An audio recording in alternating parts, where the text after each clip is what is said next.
சற்று முன் கிடைக்கப்பெற்ற மிக முக்கியமான செய்தி ஒன்று வெளியாகி உள்ளது. தமிழக தலைமை டாஸ்மாக் முறைகேடு வழக்கில் ஒட்டுமொத்தமாக திராவிட முன்னேற்ற கழகத்தின் அமைச்சர்களது பெயர்கள் இடம்பெற்றிருக்கிறது.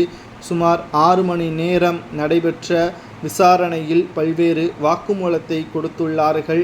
IAS மற்றும் மதுபான தலைமை மேலாண் இயக்குனர், பொருளாளர் அனைவரும் இந்த விசாரணையில் கிட்டத்தட்ட 6 மணி வரை விசாரணை நடைபெற்றுள்ளது.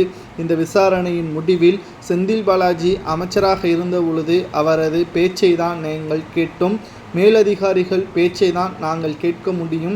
எந்த நிறுவனத்திடம் மதுபானங்களை கொள்முதல் செய்ய உத்தரவுகள் வருகிறதோ அதைத்தான் நாங்கள் செய்கிறோம். யாருக்கு எவ்வளவு கொடுக்க வேண்டும் என்ற உத்தரவு வருகிறதோ அதைத்தான் நாங்கள் செய்ய முடியும் என்பதையும் தெரிவித்து விட்டார்கள்.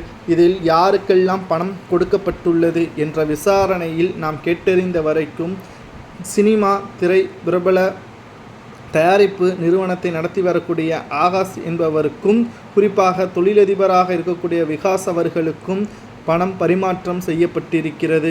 இதன் பின்னர் டாஸ்மாக் நிறுவன மேலாளர் சிங்கிதா மற்றும் துணை மேலாளர் ஜோதி சங்கர் ஆகியோர் அமலாக்கத்துறை விசாரணைக்கு ஆஜராகியுள்ளனர். அவர்களிடமும் தனித்தனியாக சுமார் 6 மணி முதல் 7 மணி வரை விசாரணை நடைபெற்று பல்வேறு வாக்குமூலங்களும் எழுத்துப்பூர்வமான சில தகவல்களையும் பெற்றிருக்கிறார்கள். இதனால் என்ன பாதிப்பு உருவாகும்? முதற்கட்டமாக 1000 கோடி என்பதுதான் தமிழக மக்களுக்கு அமலாக்கத்துறை அதிகாரப்பூர்வமாக வெளியிடப்பட்டிருக்கிறது. ஆனால் சுமார் 40,000 கோடி வரை அமலாக்கத்துறை அதிகாரிகளுக்கு கிட்டத்தட்ட தகவல்கள் கிடைத்தால் கூண்டோடு திமுகவின் அமைச்சகத்தையே சிறையில் அடைப்பதற்கான ஏற்பாடுகளை மத்திய உள்துறை அமைச்சர் அமித்ஷா அவர்கள் கொடுப்பார். தேவைப்பட்டால் ஜனாதிபதி கூட இதில் தலையிடுவதற்கு அதிக வாய்ப்புகள் இருக்கிறது. செந்தில் பாலாஜி சிறையில் இருந்த பொழுதும் அவரை பாதுகாத்த ஸ்டாலின் அவர்கள் சிறையில் இருந்து வந்த 2 நாட்களில் மீண்டும் இழந்த இலாக்காவை கொடுத்துள்ளார்.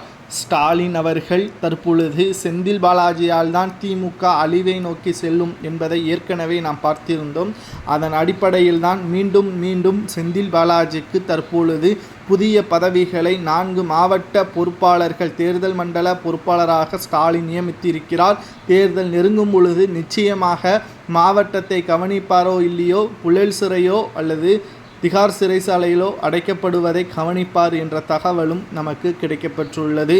பொறுமையாக இருந்து பார்க்கலாம். இவர்களுக்கெல்லாம் என்ன தண்டனை கொடுக்கலாம் என்பதை மறக்காம கமெண்ட் வாயிலாக கூறுங்கள்.